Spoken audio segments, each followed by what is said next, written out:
അസ്സലാമു അലൈക്കും. ഇന്നത്തെ സ്പെഷ്യൽ ചിക്കൻ ഇല്ലാത്ത ബ്രെഡ് പോക്കറ്റ് ആട്ടോ ഞാൻ ഉണ്ടാക്കുന്നത്. അപ്പോൾ ബ്രെഡിന് എല്ലാത്തിനും 4 പുറമൊന്ന് കട്ട് ചെയ്ത് കളയുക കേട്ടോ. ഒരു 3 കോഴിമുട്ട ഉപ്പിട്ട് കലക്കി വെക്കുക കേട്ടോ. എന്നിട്ട് അതിൻ്റെ 4 പുറത്തെ കളയാൻ വെച്ചില്ലേ, അതും കുറച്ച് റസ്ക് കൂടി ഞാൻ പൊടിച്ച് വെച്ചിരിക്കുക കേട്ടോ. എന്നിട്ട് ഈ എല്ലാത്തിൻ്റെയും 4 പുറത്തെ കളഞ്ഞതിന് ശേഷം 2 ബ്രെഡ് എടുത്തിട്ട് എല്ലാത്തിനെയും കട്ട് ചെയ്ത് കളഞ്ഞിട്ട് 2 ബ്രെഡ് ഒരുമിച്ച് കൂട്ടിപ്പിടിക്കുക കേട്ടോ. എന്നിട്ട് മുട്ടയിലൊന്ന് മുക്കുക 4 പുറ ആകണ രൂപത്തിൽ. പിന്നെ ഈ ബ്രെഡ് പൊടിയിലൊന്ന് മുക്കിയിട്ട് അങ്ങനെ പൊരിച്ചെടുക്കുക കേട്ടോ.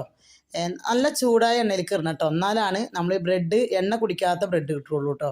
അല്ലെങ്കിൽ എണ്ണ അവിടെ ഇവിടെയൊക്കെ കുടിക്കും കേട്ടോ. ചൂടില്ലാത്ത എണ്ണയിലിട്ടാൽ എന്നിട്ട് നന്നായി അതെല്ലാം പൊരിച്ചെടുത്തു കേട്ടോ.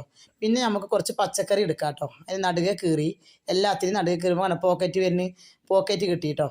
അപ്പോൾ നമ്മൾ കുറച്ച് കാബേജ് ക്രഷ് ചെയ്തത്, കുറച്ച് ക്യാരറ്റ് ക്രഷ് ചെയ്തത്, പിന്നെ വലിയ ഉള്ളി, കോഴിമുട്ട അല്ലേ അതേമാതിരി ചെറുതായി കട്ട് ചെയ്തത്, 2 പച്ചമുളക് കേട്ടോ ഞാൻ ആവശ്യത്തിനെടുത്തത്, ലേശം ഉപ്പും കുറച്ച് കുരുമുളക് പൊടി ഞാൻ ഇട്ടു കേട്ടോ. എന്നിട്ട് നന്നായി ഇളക്കിയിട്ട് ഒരു നാരങ്ങൻ്റെ മുറി അതിലേക്ക് പിഴിഞ്ഞു കേട്ടോ. അപ്പോൾ അതുകൂടി ആയപ്പോൾ നല്ലൊരു, അല്ലെങ്കിൽ തക്കാളി സോസ് ഉണ്ടെങ്കിൽ അത് ഒഴിച്ചാലും മതി കേട്ടോ. പിന്നെ നമ്മൾ ഒരു ലേശം ഇതുണ്ടാക്കി കേട്ടോ, മൈനോയ്സ് എങ്ങനെ വെച്ചാൽ ഒരു കോഴിമുട്ട പുഴുങ്ങിയതും ഒരു ഉരുളക്കിഴങ്ങ് പുഴുങ്ങിയതും ലേശം ഉപ്പും ലേശം പഞ്ചസാരയും ഒരു 3 വെളുത്തുള്ളി അല്ലിയും ഇട്ടിട്ട് നന്നായി അടിച്ചതാട്ടോ മൈനോയ്സ്. അതും പാടെ കലക്കിയിട്ട് അതിലേക്ക് ഒഴിച്ചു കേട്ടോ. ഉണ്ടാക്കിയിട്ട് നമ്മൾ നന്നായി ഇളക്കിയ ശേഷം ഇതിലൊക്കെ നിറച്ചു കേട്ടോ. എല്ലാത്തിനും നിറച്ചു. അങ്ങനെ ബ്രെഡ് പോക്കറ്റ് റെഡി ആയിട്ടോ. അടിപൊളി ടേസ്റ്റാട്ടോ. നിങ്ങളൊന്ന് കഴിച്ച് നോക്കി, നല്ല ടേസ്റ്റ് ഉണ്ട്. പിന്നെ നമ്മൾ മന്തിയാണ് കേട്ടോ ഉള്ളത്. മന്തിൻ്റെ റെസിപ്പി ഞാൻ എടുത്തിട്ടില്ല, അത് പിന്നീട് ഒരു ദിവസം ഞാൻ ഇടാം കേട്ടോ. നല്ല ടേസ്റ്റാണ്. ഇങ്ങനെ ആണ് ബ്രെഡ് പോക്കറ്റ് ഉണ്ടാക്കിയ കേട്ടോ.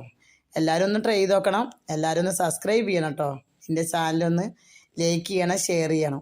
കഴിച്ചവരൊക്കെ നല്ല രസമുണ്ടെന്ന് പറഞ്ഞു കേട്ടോ. അതുകൊണ്ട് പറയുകയാണ്, നിങ്ങളെല്ലാവരും ഇതേമാതിരി നോക്കുക. ചിക്കൻ ഇല്ലാതെ ഉണ്ടാക്കാണ്ടിരുന്നത് പിന്നെ ഞങ്ങൾ ഭക്ഷണം കഴിക്കുക കേട്ടോ.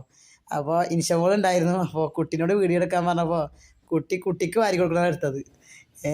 അപ്പോൾ അങ്ങനെ ഇന്നത്തെ വീഡിയോ എത്രയുള്ളൂ കേട്ടോ. ഇനി നല്ല വീഡിയോ ആയിട്ട് വീണ്ടും വരാം ഇൻഷാ അല്ലാ.